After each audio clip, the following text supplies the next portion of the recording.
বিএনপির লোকরা প্রস্তাব করে একমাত্র, তাহলে প্রস্তাবে তোরে ভেসে বঙ্গোপসাগরে গিয়ে পড়বে। সেই সম্মানিত মর্যাদাবান মানুষকে আপনি প্রস্তাব করে বঙ্গোপসাগরে ভাসিয়ে দেবেন, এটা বাংলাদেশের রাজনীতি হতে পারে না।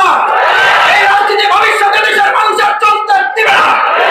আমি একজনকে বলছিলাম ওনার বক্তব্য বন্ধ করা উচিত, বলে যে না মাসুদ ভাই ওনার বক্তব্য চলতে দেওয়া উচিত। আমরা কেন বলছি, উনি যত বক্তব্য দেবে ওই দল শেষ হওয়া তত ত্বরান্বিত হবে। আসসালামু আলাইকুম। আবারও বিএনপি নেতা দুদুকে দাঁত ভাঙ্গা জবাব দিয়েছে জামাত নেতা ডক্টর শফিকুল ইসলাম মাসুদ। আজ বাংলাদেশ জামাত ইসলামী কিশোরগঞ্জের কর্মী সম্মেলন থেকে জামাত নেতা ডক্টর শফিকুল ইসলাম মাসুদ দাঁত ভাঙ্গা জবাব দিয়েছেন। কি বলেছেন আপনারা একটু দেখুন। মানুষ ব্যবহার করে সেটা দিয়ে আমাদের দেশের মানুষকে ভাসিয়ে দেবেন, এটা দুর্ভাগ্যের সুতরাং নতুন আর এক ফ্যাসিস্টের পতন করি। আমরা 2024 সালের 6 আগস্ট গলির সামনে বুক পেতে দিয়েছিলাম, বুলেটের বিরুদ্ধে লড়াই করেছি। এবার ব্যালটের বিপ্লবের জন্য আরেকবার বুকের সামনে গুলি ধারণ করে ভোটটাকে আমরা প্রতিহত করবই। বৈষম্যহীন একটা রাষ্ট্র করার সময় লক্ষ্য করছি, অত্যন্ত দুর্ভাগ্যের ব্যাপার।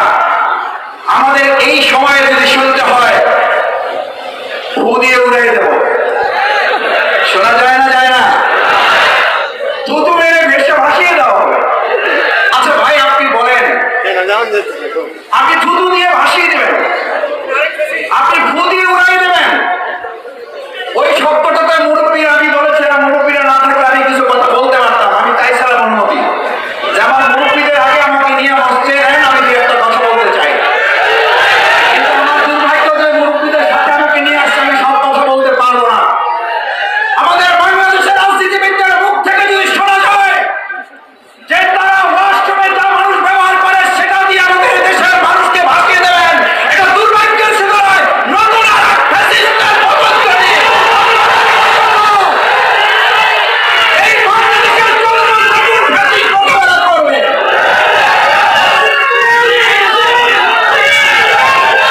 আমার ভাইয়েরা, আমার ভাইয়েরা, আমার ভাইয়েরা, আমি কথা শেষ করতে চাই।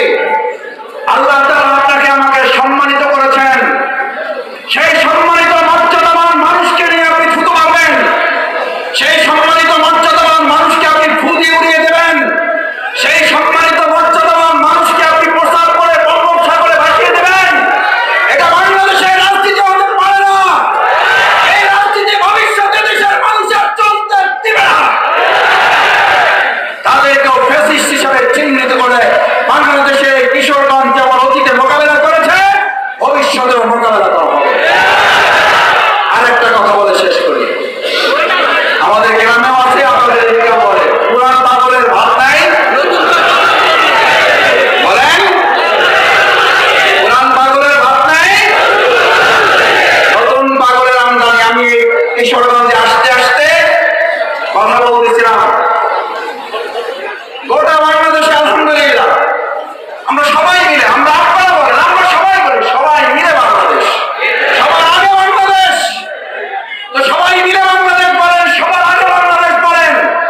সেই বাংলাদেশে, সেই কিশোরগঞ্জ জেলায় এমন নেতার বক্তব্য শোনা যায়, তিনি সবার আগে বাংলাদেশ নয়, তিনি সবার আগে একটা পার্শ্ববর্তী রাষ্ট্রের প্রতিনিধিত্ব করার বক্তব্য দেন।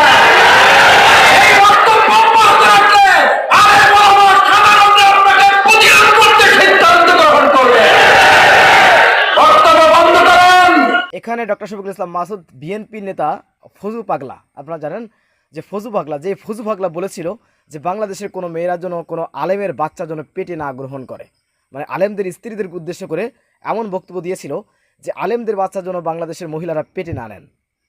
এই ধরনের বক্তব্য দেন বিএনপির বেগম খালেদা জিয়ার উপদেষ্টা ফজলুর রহমান নামের যে বিএনপি নেতা, তিনি তো তার উদ্দেশ্য করে এই কথা বলছেন। আমরা আবার দেখে আসবো। আমি একজনকে বলছিলাম ওনার বক্তব্য বন্ধ করা উচিত, বলে যে না মাসুদ ভাই ওনার বক্তব্য চলতে দেওয়া উচিত। আমরা কেন বলছি, উনি যত বক্তব্য দেবে ওই দল শেষ হওয়া তত ত্বরান্বিত হবে। আমি বললাম তাহলে ঠিক আছে, আমার বক্তব্য চলুন, ওনার বক্তব্য চলুন, কিন্তু মনে রাখতে হবে বক্তব্য চলতে চলতে পদত্যাগ চাওয়ার আগে যেন আমার দেশ ত্যাগ করতে না হয়। আমার ভাই এবং বন্ধুগণ, এই দেশটা আমাদের সকলের, সবাই মিলে দেশটাকে করতে চাই।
বিএনপির এক নেতা আছে ফজলুর রহমান, আপনারা জানেন এই ফজু পাগলা সে বলতে বলতে এমন কথা বলে ফেলছে যেটা মানে আলেমদের বাচ্চা যেন বাংলাদেশের মহিলারা পেটে না নেন, এটা তিনি অনুরোধ জানিয়েছেন বাংলাদেশের মহিলাদের উদ্দেশ্যে। এই ধরনের বক্তব্য যখন বিএনপির কোনো নেতা দেন, এটা আসলে খুবই কষ্ট লাগে। আমরা বিএনপিকে অন্তত এমন দেখতে চাইনি, এমন নেতা বিএনপিতে আছে আমি আগে জানতাম না। এই যে দেখলাম ফজলুর রহমানের যে বক্তব্যগুলো, আমি বিশ্বাস করি 100% যে বিএনপির যে সকল তৃণমূল পর্যায়ের কর্মীরা রয়েছে, এটা দেখার পরে শোনার পরে ওই ফজলুর গায়ে মানে ওর মুখে জুতা পিটা করবে, নির্ঘাত জুতা পিটা করবে। বাংলাদেশে আলেম ওলামাদেরকে ওয়াজের বিরুদ্ধে কথা বলে যে ওয়াজ দিয়ে কি পেট ভরবে, এই ধরনের বক্তব্য দেয় এই ফজলুর রহমান। তো এই ধরনের নেতাকে অবশ্যই প্রতিহত করতে হবে বাংলাদেশে। বাংলাদেশে কোনো ইসলাম বিদ্বেষীকে, আলেম বিদ্বেষীকে আমরা বাংলাদেশে দেখতে চাই না। সুপ্রিয় দর্শক, আমাদের রাজনৈতিক বিভেদ থাকবে, একে অপরের বিরুদ্ধে বক্তব্য দেওয়া এটা স্বাভাবিক, কিন্তু ইসলামে আঘাত আনবেন, আলেমদের উপর আঘাত আনবেন, এটা বাংলাদেশের মানুষ মেনে নিবে না। তো সুপ্রিয় দর্শক, আপনারা জানেন যে বিএনপির অন্যতম শীর্ষ নেতা দুদু, সে দুদু ইদানিং কিছু বক্তব্য দিয়েছেন, সেই বক্তব্যের পাল্টা প্রতিবাদ জানিয়েছে জামাত নেতা ডক্টর শফিকুল ইসলাম মাসুদ। ডক্টর শফিকুল ইসলাম মাসুদের বক্তব্যটি আপনারা কীভাবে দেখছেন, অবশ্যই আপনাদের মূল্যবান মন্তব্য কমেন্ট বক্সে জানাবেন। সবসময় সত্য নির্ভর তথ্য পেতে স্বাধীন বাংলা টিভি ইউটিউব চ্যানেলটি সাবস্ক্রাইব করে আমাদের সাথে থাকুন। আসসালামু আলাইকুম রহমতুল্লাহি ওয়া বারাকাতুহু।